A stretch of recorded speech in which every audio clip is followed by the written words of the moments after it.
Hi friends, welcome back to the tech life in Kannada. Friends, ಇವತ್ತಿನ ಈ ಒಂದು ವಿಡಿಯೋದಲ್ಲಿ ಬೈಕ್ದು ಸ್ಟಿಕ್ಕರು ಸ್ಕ್ರ್ಯಾಚ್ ಆಗಿರುತ್ತಲ್ಲ, ಅದನ್ನ ರಿಮೂವ್ ಮಾಡಿಬಿಟ್ಟು ಹೊಸ ಸ್ಟಿಕ್ಕರ್ನ ಯಾವ ರೀತಿ ಅಪ್ಲೈ ಮಾಡೋದು ಅಂತ ತಿಳಿಸ್ಕೊಡ್ತಾ ಇದ್ದೀನಿ. ಅದಕ್ಕಿಂತ ಮುಂಚೆ ನೀವೇನಾದ್ರು ನಮ್ಮ ಚಾನಲ್ಗೆ ಸಬ್ಸ್ಕ್ರೈಬ್ ಆಗಿಲ್ಲ ಅಂದರೆ ಸಬ್ಸ್ಕ್ರೈಬ್ ಆಗಿ ಅಂತ ಹೇಳ್ತಾ ಬನ್ನಿ ವಿಡಿಯೋನ ಸ್ಟಾರ್ಟ್ ಮಾಡೋಣ. ಫ್ರೆಂಡ್ಸ್, ನೋಡ್ತಾ ಇರ್ಬೋದು, ಈಗ ನನ್ನ ಬೈಕಲ್ಲಿ ಸ್ಟಿಕ್ಕರು ಎಷ್ಟೊಂದು ಸ್ಕ್ರ್ಯಾಚ್ ಆಗೈತೆ ಅಂತ ತೋರಿಸ್ತಾ ಇದ್ದೀನಿ. ಈ ಸ್ಟಿಕ್ಕರು ರಿಮೂವ್ ಮಾಡಿದ್ರೆ ಅಪ್ಲೈ ಮಾಡೋಕ್ಕೆ ಎಲ್ಲಪ್ಪ ಸಿಗುತ್ತೆ ಅಂತ ನಿಮ್ಗೊಂದು ಕನ್ಫ್ಯೂಸ್ ಇರ್ಬೋದು. ಇದು ಆನ್ಲೈನಲ್ಲಿ ಸಿಗುತ್ತೆ, ನಿಮಗೆ ಫ್ಲಿಪ್ಕಾರ್ಟ್ ಅಥವಾ ಅಮೆಝಾನಲ್ಲಿ ಸಿಗುತ್ತೆ. ಅದ್ರ ಲಿಂಕ್ ಕೂಡ ನಾನು ಡಿಸ್ಕ್ರಿಪ್ಷನ್ ಬಾಕ್ಸ್ನಲ್ಲಿ ಕೊಟ್ಟಿರ್ತೀನಿ. ಈಗ ಈ ಒಂದು ಬೈಕ್ನ ಸ್ಟಿಕ್ಕರ್ನ ಯಾವ ರೀತಿ ರಿಮೂವ್ ಮಾಡಬೇಕಪ್ಪ ಅಂದರೆ, ಒಂದು ತಿನ್ನಾಗಿರೋ ಬ್ಲೇಡ್ನ ತಗೊಂಡು ಈ ಸ್ಟಿಕ್ಕರ್ನ ರಿಮೂವ್ ಮಾಡ್ತಾ ಬರಬೇಕಾಗುತ್ತೆ.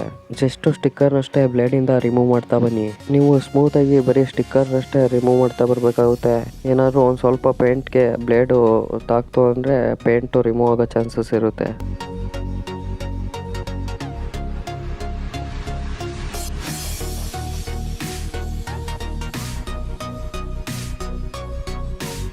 ಈಗ ನೋಡ್ತಾ ಇರ್ಬೋದು, ನಾನು ಕಂಪ್ಲೀಟಾಗಿ ಅದನ್ನು ರಿಮೂವ್ ಮಾಡಿದ್ದೀನಿ. ಅದಾದ ನಂತರ ನೀವು IP ಇದ್ದರೆ IP ಅದನ್ನು ಕ್ಲೀನ್ ಮಾಡಬೇಕಾಗುತ್ತೆ. ಗಮ್ ಇರುತ್ತೆ, ಅದನ್ನು ಗಮ್ನ ಕ್ಲೀನ್ ಮಾಡಬೇಕಾಗುತ್ತೆ. ನಿಮ್ಮ ಹತ್ರ ಏನಾದ್ರು IP ಇಲ್ಲ ಅಂದರೆ ಪೆಟ್ರೋಲ್ ಹಾಕ್ಬಿಟ್ಟು ಕ್ಲೀನ್ ಮಾಡ್ಬೋದು.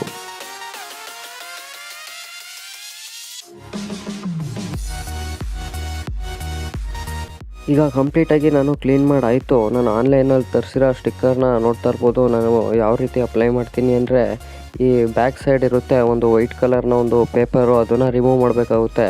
ಟೋಟಲು 2 ಪೇಪರ್ ಇರುತ್ತೆ ಸ್ಟಿಕ್ಕರ್ ಮೇಲೆ. ಸ್ಟಿಕ್ಕರು ಸೆಂಟ್ರಲ್ಲಿ ಇರುತ್ತೆ, ಅದ್ರ ಮೇಲೊಂದು ಪೇಪರ್ ಇರುತ್ತೆ, ಅದು ಟ್ರಾನ್ಸ್ಪರೆಂಟ್ ಪೇಪರ್ ಆಗಿರುತ್ತೆ. ಅದನ್ನು ನಾವು ಸ್ಟಿಕ್ಕರ್ ಹಾಕಾದ್ಮೇಲೆ ರಿಮೂವ್ ಮಾಡಬೇಕಾಗುತ್ತೆ. ನೋಡ್ತಾ ಇರ್ಬೋದು, ನಾನು ಸ್ಟಿಕ್ಕರ್ನ ಬ್ಯಾಕ್ ಸೈಡ್ನ ಪೇಪರ್ನ ರಿಮೂವ್ ಮಾಡಿಬಿಟ್ಟು ಆ ಸ್ಟಿಕ್ಕರ್ನ ನಾನು ಫಸ್ಟು ಯಾವ ಪ್ಲೇಸಲ್ಲಿತ್ತು ಆ ಪ್ಲೇಸ್ಗೆ ಸೆಟ್ ಮಾಡ್ತಾ ಇದ್ದೀನಿ. ಸೆಟ್ ಮಾಡಿದ ನಂತರ ಒಂದು ಕಾರ್ನರಲ್ಲಿ ಒಂದು ಸ್ವಲ್ಪ ಪ್ರೆಷರ್ ಕೊಟ್ಟು ಅಪ್ಲೈ ಮಾಡಿ ಅದು ಸ್ಟಿಕ್ ಆಗುತ್ತೆ. ಅದಾದ ನಂತರ ನಿಮ್ಮ ಹತ್ರ ಏನಾದರೂ ಸ್ಟಿಕ್ಕರ್ ಪ್ಯಾಡ್ ಇತ್ತು ಅಂದರೆ ಅದರಲ್ಲಿ ಪ್ರೆಸ್ ಮಾಡ್ತಾ ಬನ್ನಿ. ನಿಮ್ಮ ಹತ್ರ ಏನಾದರೂ ಸ್ಟಿಕ್ಕರ್ ಪ್ಯಾಡ್ ಇಲ್ಲ ಅಂದರೆ ನೀವು ATM ಕಾರ್ಡಲ್ಲೂ ಕೂಡ ಈ ರೀತಿ ಮಾಡ್ಬೋದು. ಹಾಗೆ ನಿಮಗೆ ಬರೀ ವೈಸರ್ ಸ್ಟಿಕ್ಕರ್ ಎಲ್ಲ, ನಿಮಗೆ ಟ್ಯಾಂಕ್ ಸ್ಟಿಕ್ಕರ್ ಆಗಿರ್ಬೋದು, ಟೈಲ್ ಕವರ್ ಸ್ಟಿಕ್ಕರ್ ಆಗಿರ್ಬೋದು, ಕವರ್ ಫ್ರೇಮ್ ಸ್ಟಿಕ್ಕರ್ ಆಗಿರ್ಬೋದು, ಅವೆಲ್ಲ ಕೂಡ ಸಿಗುತ್ತೆ. ನೀವು ಆನ್ಲೈನಲ್ಲಿ ಸರ್ಚ್ ಮಾಡಿ ನೋಡ್ಬಿಟ್ಟು ಬೇಕಾದ್ರೆ ತರಿಸ್ಬಿಟ್ಟು ಅಂಟಿಸ್ಕೊಳ್ಬೋದು. ನಿಮ್ಗೆ ಯಾವ್ದು ಡ್ಯಾಮೇಜ್ ಆಗಿರುತ್ತೆ ಆ ಸ್ಟಿಕ್ಕರ್ನ ತರಿಸ್ಬಿಟ್ಟು ಅಂಟಿಸ್ಕೊಳ್ಬೋದು.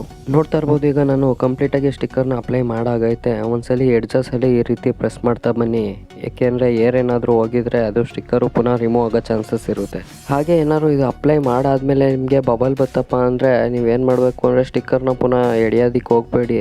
ಸ್ಟಿಕ್ಕರ್ನ ರಿಮೂವ್ ಮಾಡ್ದೇ ನೀವು ಒಂದು ಸಣ್ಣದು ನೀಡಲ್ ತಗೊಂಡು ಬೇಕಾದ್ರೆ ಚುಚ್ಚಿಬಿಟ್ಟು ಈ ರೀತಿ ಪ್ರೆಸ್ ಮಾಡಿ ಅದು ಏರ್ ಔಟ್ ಆಗುತ್ತೆ.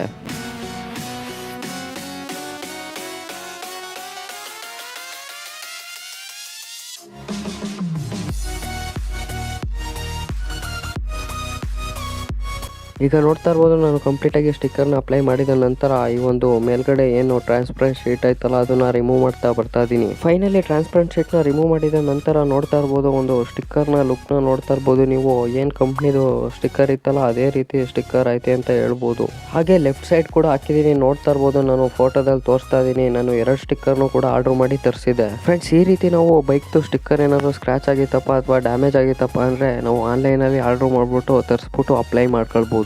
ಫ್ರೆಂಡ್ಸ್, ಈ ವಿಡಿಯೋ ಇಷ್ಟ ಆಗಿತ್ತು ಅಂತ ಅನ್ಕೊಳ್ತೀನಿ. ಈ ವಿಡಿಯೋ ನಿಮಗೆ ಇಷ್ಟ ಆಗಿದ್ರೆ ಲೈಕ್ ಮಾಡಿ, ಶೇರ್ ಮಾಡಿ. ನೀವು ಇನ್ನೂ ನಮ್ಮ ಚಾನಲ್ಗೆ ಸಬ್ಸ್ಕ್ರೈಬ್ ಆಗಿಲ್ಲ ಅಂದರೆ ಸಬ್ಸ್ಕ್ರೈಬ್ ಆಗಿ ಅಂತ ಹೇಳ್ತಾ ಈ ವಿಡಿಯೋನ ಎಂಡ್ ಮಾಡ್ತಾ ಇದ್ದೀನಿ.